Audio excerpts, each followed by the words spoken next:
A while ago, I shared a story called Ghost Is, all about coming to learn that ghosts are just misunderstood. They will be the same kind of person they were when they were alive, and there's no real reason they would turn evil after they die. So the lesson to not judge any being by any strange vibe that they give you. Now, I got some further thoughts about this.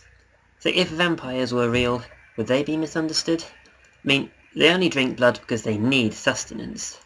Seems like they could be, but bring it on to spiders. Spiders are a creature that have often been said to be misunderstood. Like by Hagrid in Harry Potter and the Half-Blood Prince. You know, it kind of seems believable that maybe they'd just be misunderstood. And everyone always says, they're there to be useful. Even those ones that crawl across your carpet, they're actually there to, as they say, they are actually there to eat creatures that are invasive. You should welcome them into your bedroom. To be honest, spiders are a bit of a different case. Do they know they're being helpful? I don't think so. They're just vicious, blood-sucking predators that would pry on anything. They would eat any living creature that had meat inside. And obviously they can only kill what's smaller than them, but they just want to eat. We humans just happen to be bigger than them. So I really don't think that Hagrid's a great character, but I really don't think that misunderstood is the right word for them. People just have natural fears of spiders that they just can't help. Arachnophobia has been said to be the most common fear after all, so you know what they actually do is they actually drink blood, so I hear. So, similar to vampires. So, welcoming a spider into your bedroom, what are the closest thing you can get to welcoming a vampire into your bedroom? Well, people don't want to be told not to be scared of them when they can't help it, so they're technically doing good, but they don't know they're doing good. So, the protagonist from the Ghost Is film, Fred, he had these further thoughts, of course, spoke them over with his friends. One of them was Tom, but Tom's a bit cynical. He was a bit cynical back then, but he'd become a bit worse nowadays. He compared them to hedgehogs, you see. Yeah, hedgehogs probably don't know they're doing good by eating slugs and snails to protect crops, so don't be shallow. Because hedgehogs are cute. Don't you want to give a hedgehog and give him a kiss? Yes, but the important thing is that hedgehogs do. I'm going to give you a hedgehog and give him a kiss. Yeah, so you want to give you a hedgehog and give him a kiss. Yeah, but okay, so hedgehogs don't want to give you a hedgehog and give him a kiss. Okay, but spiders are helpful as well. But nobody wants to accept that because of the way they look. So Tom didn't make it sound very good to Fred. So, and anyway, since the time that Fred and his friends dealt with a ghost and learnt the ghost just misunderstood, it's now been 2 years since then. They have now finished their A-levels, so now they're dealing with what's really scary in the world. Having to find a job, expectations against them, finding what really suits them, finding the right place in the world, not knowing what sort of jobs you'll be able to get, even if you are qualified, what would be available. And so Fred kept looking back on his achievement and his friend's achievement of helping that ghost to rest and just longed for the amazing feeling of that again. Fred, he's not going to university because he doesn't feel that's really for him. He's going to look for a job, he might likely find one in a shop, and there was Marcus, the one who knew the most about ghosts. He has gone on to study psychology, learn how the mind works. There was Libby. She's likely going to look for a job in a shop as well. And Dora and Tom are both going to study business at university. However, because of how cynical Tom had become recently, they hadn't spoken to him in quite a while. Suddenly, it was announced that the worst bully at their school had just died in a horrific accident. He was distracted driving his car while lighting a cigarette. Fred, Libby, Tom, Dora and Marcus were so happy to hear this, celebrating in their heads. And suddenly, remembering what they learnt about ghosts before, they're misunderstood. In the case of the one they dealt with before, that's because he was obviously a nice person when he was alive. But this bully, he was the worst one of them all. What if they were now going to be haunted by him, especially being happy that he's dead? One they thought about, when people die, all of the nicest things to say just come out about them, don't they? And seems like you never think about it much when they're alive, but I can tell you, they definitely really are true. Because they're good people.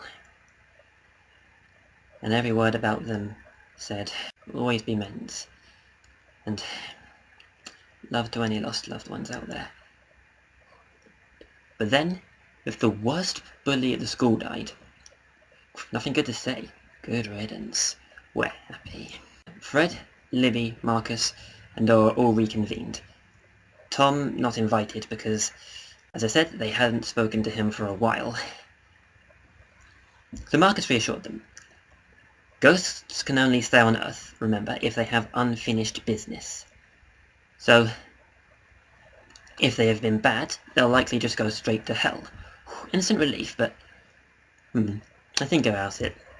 He doesn't bully everybody. Will some people have positive things to say about him?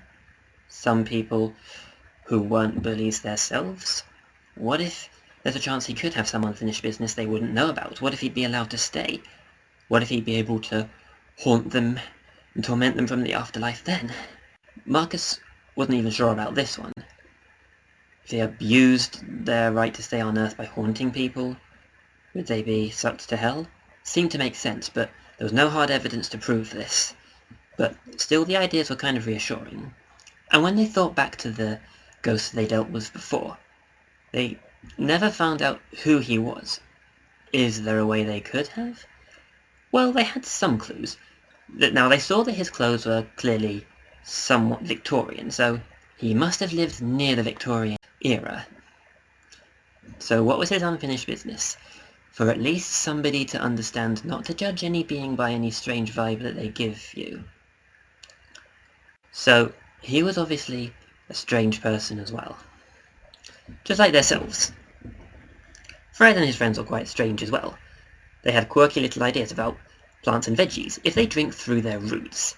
Often imagined in cartoons that if vegetables could talk, they'd have mouths, although still obviously they drink through their roots. But would it not make more sense if their talking mouths were in their roots as well, if that was where they drank from? They say that veggies are alive. Is that why they can't talk? Because their roots are underground? Technically they're alive? Strange ideas. But back onto the ghost. Marcus thought, ghosts were quite common in Victorian times. But people obviously would have treated him as unusual, so maybe he empathized with the ghosts, even when he was alive. This evidence all seems to make sense. Their idea of how plants and vegetables would talk through their roots, because that's where they drink from, this was the sort of thing that started to really annoy Tom. Now you see, Fred and Dora were people who always took things quite seriously, but Tom had gone from taking things seriously to just becoming really negative. Dora wondered, if Tom's a vegetarian, did he not like the idea because it made it seem like plants and vegetables were too much of living things? Because when you think that they would talk through their roots if they drink through their roots, they can't talk with what's underground. It made it too hard to think about plants as having life inside of them. Although we know they do, we don't want to think of them in that way. It's a bit of a complicated thing. This led them to a new idea. About mushrooms. Mushrooms could be alive too, if they were. Can you imagine how sick and tired they must be of hearing the joke, "Ooh, you look like a fungi"? I mean, can you bear just one little thought for all those poor mushrooms who are probably sick to death of that joke? I mean, can't they hear anything else? Just for once. Can't they? Now, Tom was their friend, so they did still feel bad about rejecting Tom, but becoming harder to hang around him, they really did what they had to. Doing what they had to. These thoughts led them back to the bully ghost. Worrying. The fact is, he died very suddenly. Marcus told them, if ghosts died suddenly, that usually means that they stay on Earth, because of the horrific way that they died. Still worried that he was going to haunt them. What if he was here and they didn't know it? If there was, would there be anything that they could do? It went out of their mind once, but especially with Fred being a bit paranoid, they just can't think how to reassure it. They have all these ideas, but they're just not sure which is the right one, but without any concrete evidence, they just can't be sure enough that the bully who died won't be able to haunt them. Seeing that some ghosts are allowed to stay, Marcus knew the most about it, but even he couldn't put all the evidence pieces together and know exactly what this specific case was. Now, Tom came around to knock on Fred's door. Unluckily, he was going to check up on them. Feeling a bit embarrassed when they opened the door and he saw that they were all there. Tom only wanted to check up on them as they hadn't heard from him for a while.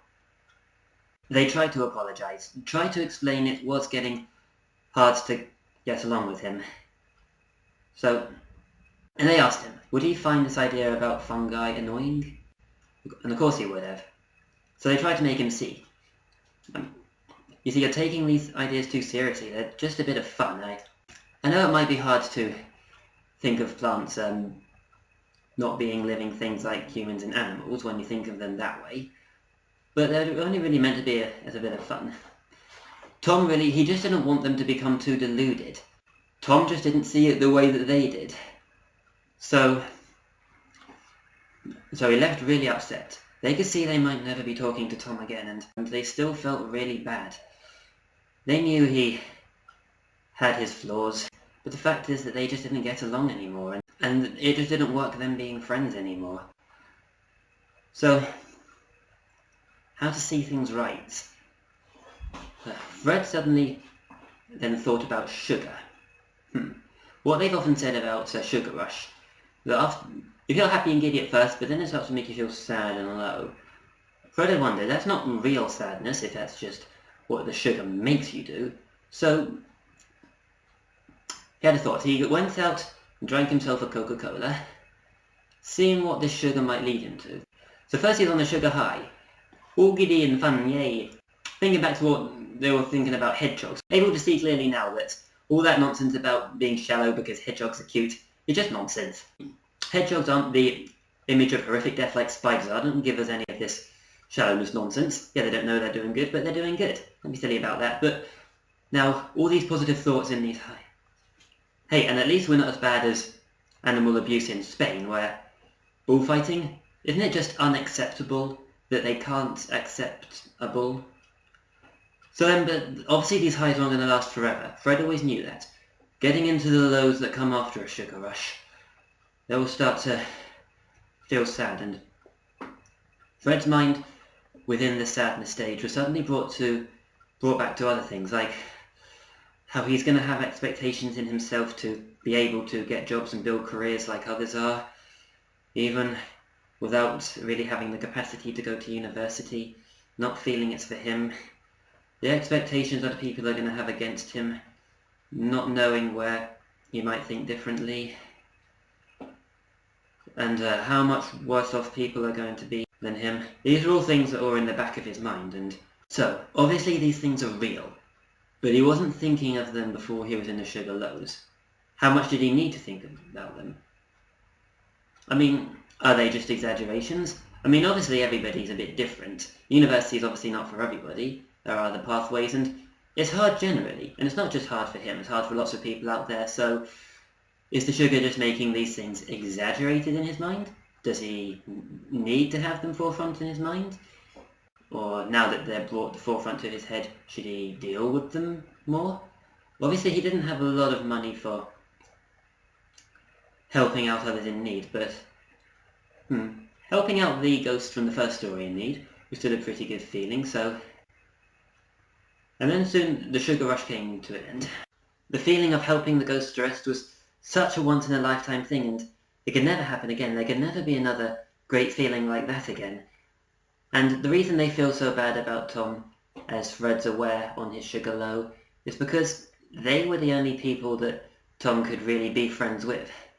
They were his best chances, the ones who would understand him the most. Although even in the sugar lows though, Fred was still aware of why they couldn't stay friends with Tom anymore. Once the Sugarloaf had ended, Fred's mind went back to worrying about the bully who died again. Still, they couldn't put things together. He tried to think over everything that they'd said before.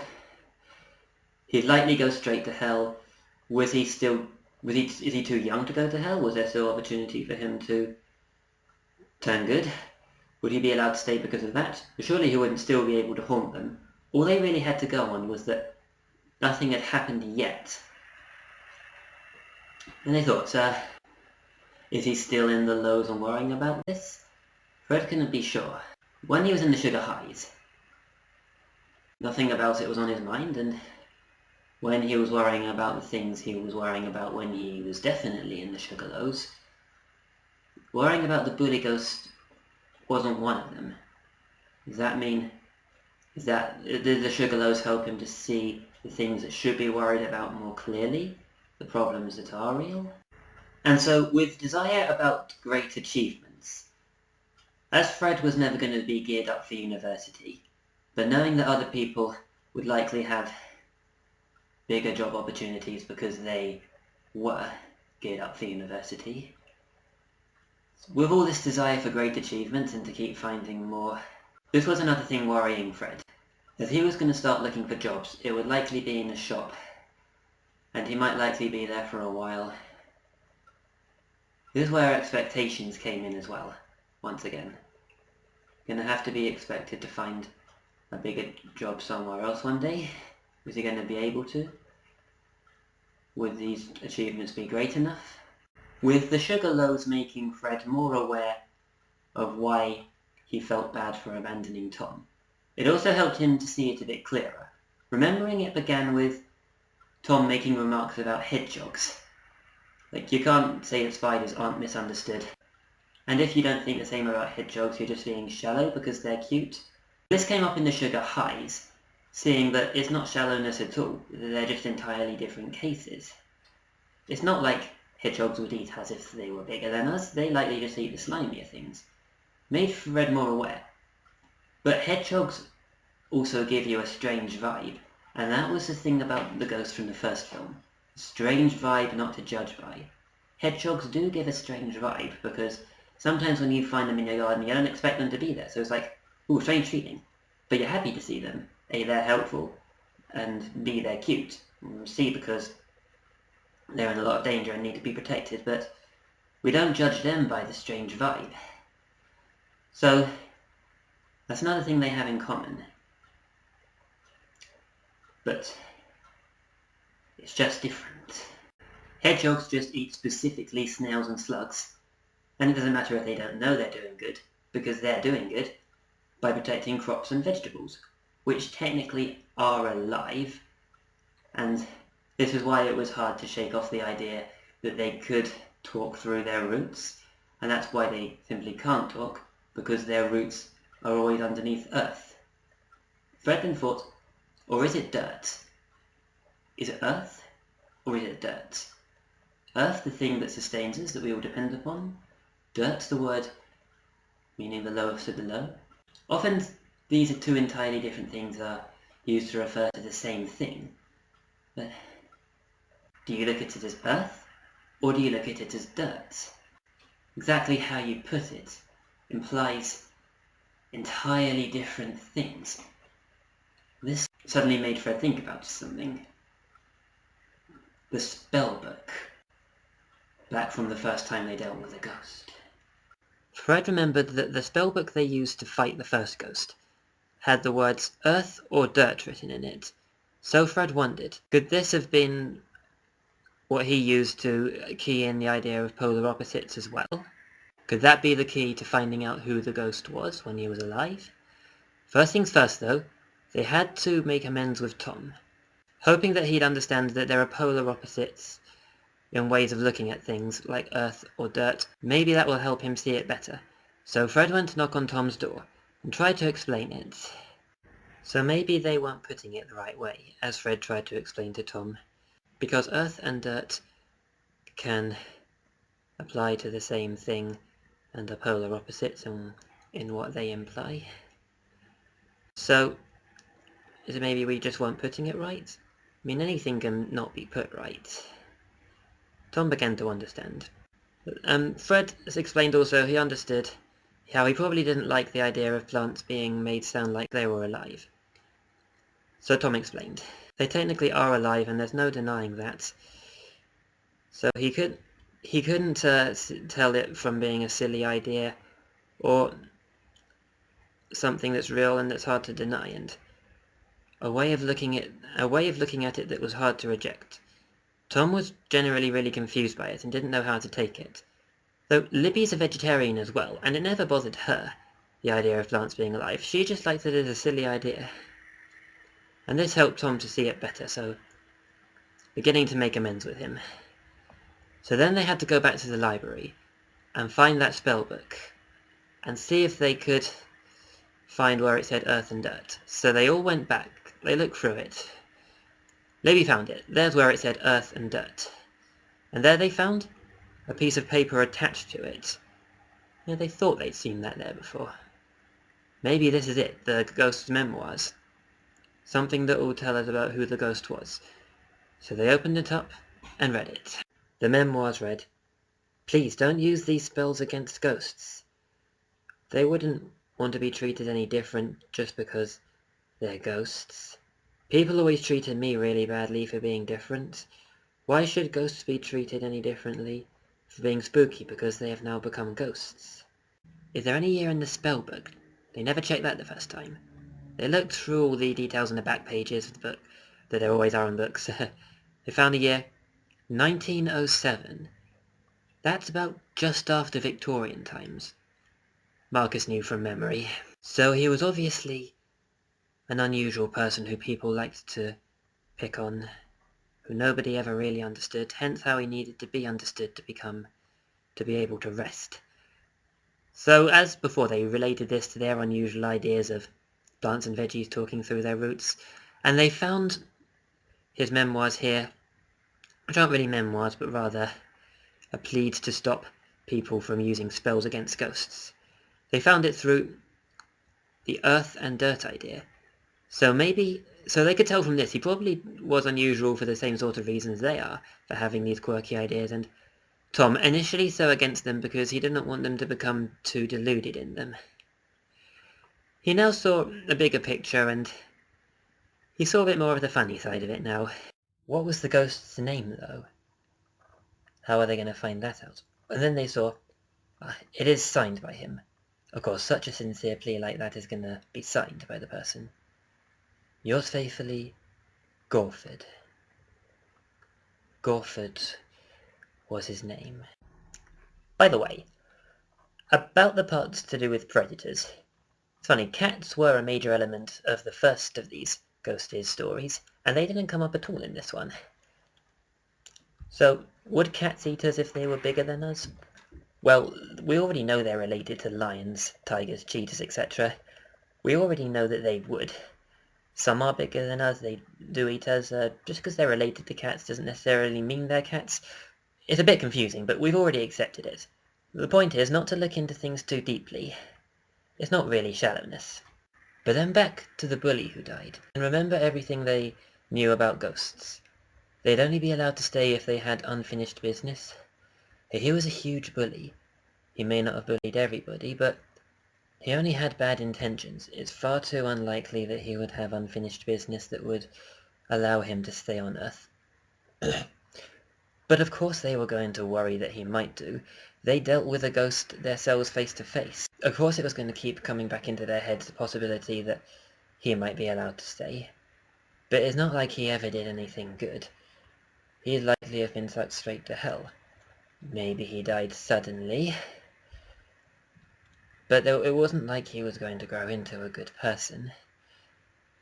And they felt that sure enough now.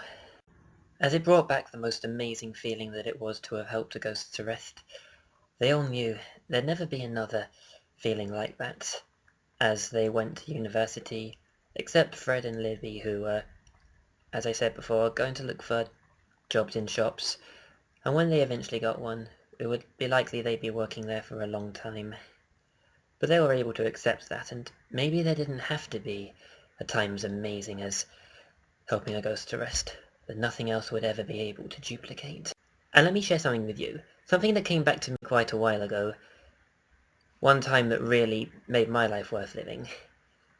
When we had this really fun day out with friends, can't remember exactly where, but I remember it was really particularly fun, and when we were watching an appeal ad on TV making me really feel sad, I was a bit too young back then to have anything to donate myself, but my mum decided we can make a donation there. So having a day that was really fun, what people say life is supposed to be about, and rightfully so, it was also a day of really doing something great. So it's very important to do good for others, but when you focus on this too much, is it going to divert you away from having fun too much, when that's what life is really supposed to be about? Well, everybody will have their own ideas of what makes life really worth living. So, because we're always looking for those great moments, great achievements, great outstanding times, we probably would forget that we've already had moments that qualify for that before, but we won't always be able to remember them. As I said, that one of mine came back to me not too long ago. Obviously it went out of my mind since, the passage of time, but even if you can't remember those great moments that you had before, the outstanding ones, I bet you've had them before. Obviously you're not always going to be able to remember them, and obviously the passage of time is going to make them seem more distant as it goes along. But if you just think, you had them before, and I'm sure you definitely must have had them, even if you can't remember them, if you know that they were there, maybe that's enough to help you from the stress of always having to look, where really we have no other choice but to keep moving forward and looking for the next outstanding things in life. But knowing we've had treasures like them before, I hope that knowing that you have them there will be enough to make you feel fulfilled. So maybe charity donations are going to divert you away from wanting to have fun. Maybe you're having fun and that's enough for you. And as Fred and the others are going to focus a lot on their great achievement of helping the ghosts to rest now, is this going to divert them from fun? Well, not when they started to think about the ghost in relation to their silly ideas of plants and veggies drinking through their roots. Whatever times you've had that, I'm sure you'll have thought they are outstanding. I'm sure they are outstanding. And I'm sure they can get you through anything to know that you've had them. Fred and Libby were of course never going to forget about the amazing feeling of helping a ghost to rest. So that will be there with them as they keep working in the shop, providing they do eventually get a job there, which is their best chance. Not knowing what other achievements they'd ever be able to get, Marcus, Dora and Tom were going to university, where, as a lot of people are all too aware, there's still no guarantee you'd be able to get a great job from there, but maybe they would. Although they don't have any plans for the future, no ideas of what other achievements they can get next. Whatever there might be found next, they had that achievement, and that will help them.